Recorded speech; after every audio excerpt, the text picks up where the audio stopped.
Hey guys, I just wanted to do my review of Supergirl Season 1, Episode 19, Myriad. It's the second to last episode of the season, and it starts out with Lucy, who's under the control of the Myriads and company, about to activate some override system to let out all the prisoners that were captured over the season. Sane's the White Martian, per request of Non. So we get to see like a montage of different aliens that were caught by the DEO, and they go to manually free. Though oddly enough, just I guess just for the sake of the cameo, they manually free Maxima, who, like I mentioned in my reaction video, was on Smallville. She was the princess of I think Amnarak. Amnarak. Almarak. My mistake. Um, and was trying to marry Superman, but she was captured off screen. And they get into like a really cool fight. I think it's like one of the better choreographed fight scenes. I mean, you can argue like it's probably like a little. It doesn't seem like as clunky to me, at least when, like, the first time I watched it. But yeah, it was just totally like she was like flipping. They had like stuff like Supergirl flipping her onto the table and like sparks flying, then punching her across the room, and then of course like after having to dodge like kryptonite bullets and use the jets from her ship to subdue Lucy and the soldiers, she destroyed the control console, and in order to stop all the other DEO prisoners from escaping. But then she had to go to Fortress of Solitude to figure and talk to Kellex and figure out, why what Myriad was. And even though they weren't meant to talk, Kellex was meant to talk about it. There's a holographic projection of Kara's mother explaining that Myriad was being used by Astra and her soldiers as like a mind control device, and that's what she was going to use to bend people to their will in order to work together to try to save Krypton. But of course, they were imprisoned in Fort Ross for their actions, and now Non, as he explains when he confronts Kara, Maxwell Lord, and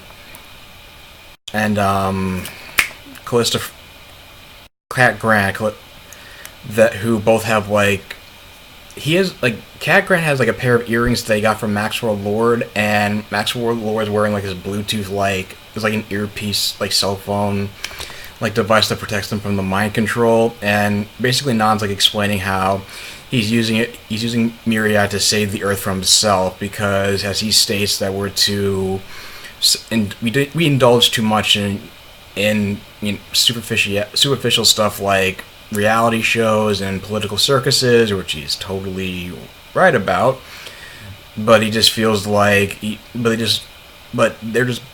it's just being called out as enslavement by the three characters. And in order to get Supergirl to back off, Non uses the mind control to have James, Wynn, and another co-worker at Catco named Kelly jump off balconies, and Supergirl's only able to save the former two, and Kelly plunges to her death.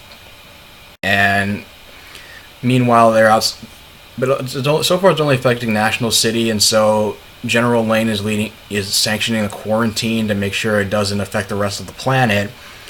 And since Alex and Johns are outside the city limits, they're able to go to Alex's mom's house. They explain the situation. Sane's the part where basically Alex's father's still alive, and even though Martian Manhunter tells her she doesn't want anything to happen to her, Alex insists on going back into the city to help him and Kara. And during the episode, because she doesn't know how to stop Myriad, she has to seriously consider Max's other Plan B, which ultimately gets sanctioned by the U.S. government, which is basically to use a kryptonite bomb that she can fly above the city and have detonated which would kill the entire Kryptonian army, but it would make make National City uninhabitable for 50 years, and it would kill 3,000 people, 300,000 people. She doesn't. I mean, Kara doesn't want the planet to suffer the same fate as Krypton, but she doesn't know what else to do, and it's Cat Grant that tells her to take the third option, and not resort to, fighting fire with fire or using violence or fear. And she understands that, and Cat says that she's afraid. She knows that Kara's afraid, and she knows that Maxwell's afraid, and she knows Non's afraid. Everybody's acting on fear, but Kara has to be the better person to find a better option without relying on fear or violence, just by being herself. And so they come up with the idea to go to a broadcast station which doesn't use any digital media to, relay a signal of hope, a message of hope from Kara, which can't be tracked by Indigo, who's helping operate Myriad, and tells Non how he's not being very ambitious with it, and how he can use Myriad to not only conquer Earth, but also the entire galaxy, maybe the entire universe. And she ends up Indigo ends up tracking Martian Manhunter and Alex heading back into the city, and they get into this huge fight when Indigo taunts Johns about the loss of his own race, where he throws her into a shed and explodes in this huge fireball, but she's able to reform and stab Johns, and captures Alex and takes her to Fort Ross and so they decide to use Myriad to brainwash Alex to go and fight Supergirl, in which she's wearing this powered armor. It's all covered in kryptonite. She has the same kryptonite sword that she used to kill Astra. And so so Non says that she either has to kill her sister or die at the hands of her own sister.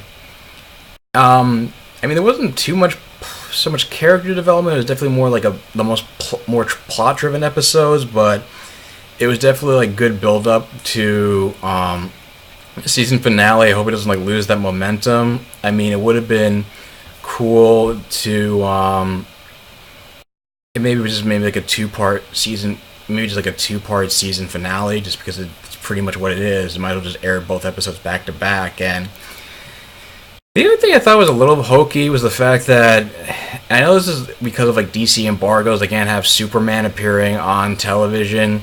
They say that, Superman can't get involved because he was off planet when Myriad started, and then when he comes back, he falls. You can see from Kara's point of view of him flying towards Catco, and then all of a sudden landing down in National City and walking around with the other citizens under the mind control, and Max saying that had more to do with environmental factors because Superman was raised on Earth, and that his brain thinks more like a human, even though Kara was raised on Earth, albeit not her whole life, but since from